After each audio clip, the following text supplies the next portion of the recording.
Any snipers? Here, any snipers? The squad leader's voice was raw, choked with dust and desperation. We were pinned down, caught in a deadly crossfire that felt like a hailstorm of hot metal.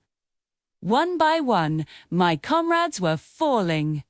The air was thick with the smell of gunpowder and the sickening crack of bullets hitting flesh and stone. Panic was a cold hand gripping my heart. We were trapped, and the end felt terrifyingly close. Our return fire was sporadic, desperate. Every peek over our cover was a gamble with death. The enemy had us zeroed in, and it was only a matter of time.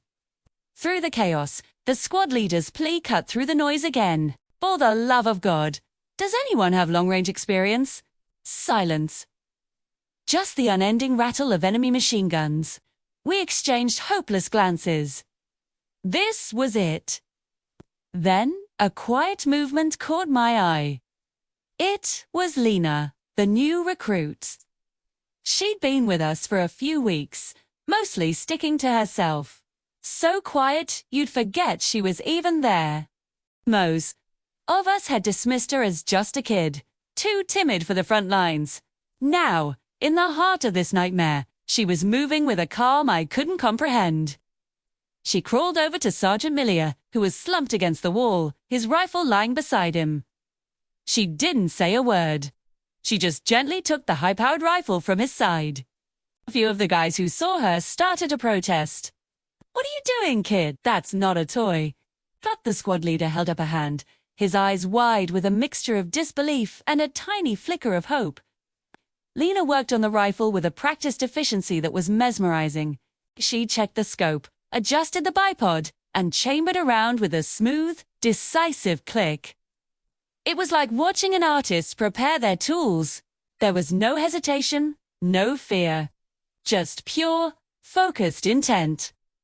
She settled into a prone position, using a crumbled piece of wall for cover.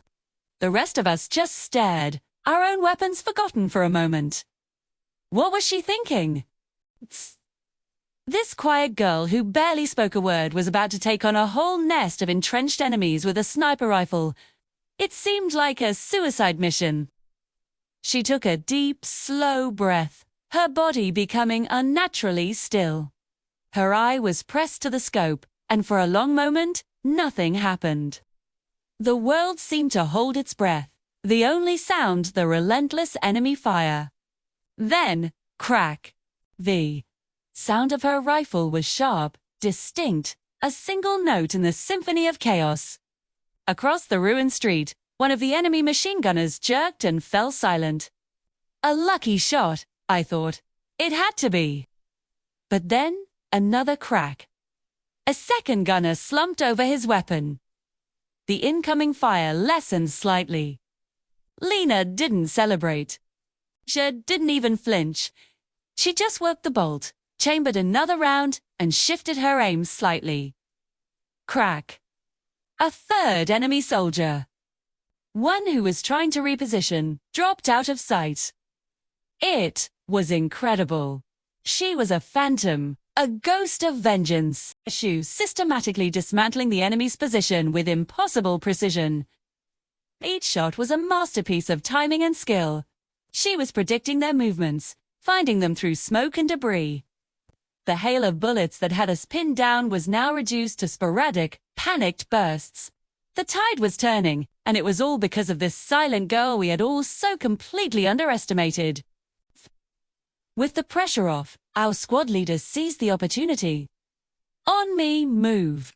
We surged forward, laying down covering fire. Our spirits reignited. The fear was replaced with a fierce determination. We fought with a renewed vigor, inspired by the impossible display we had just witnessed. We pushed the remaining enemy forces back, clearing the street block by block. The battle that had seemed so hopeless just minutes ago was now decisively won. When the dust finally settled, we stood amidst the debris, breathing heavily, tending to our wounded. We all turned to look at Lena. She was still in the same spot, calmly cleaning the sniper rifle, her expression as unreadable as ever. She looked up and met our gazes, a flicker of something in her eyes, not pride, but maybe just acknowledgement. No one knew what to say.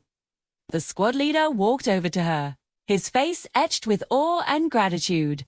He just knelt down, put a hand on her shoulder, and said, "Thank you." The rest of us just stood there, looking at this quiet, unassuming girl with a newfound, profound respect. We didn't know where she came from or how she learned to do what she did. But one thing was certain, we would never underestimate the silent girl again. Thanks for watching. If you enjoyed this story, be sure to like and subscribe for more.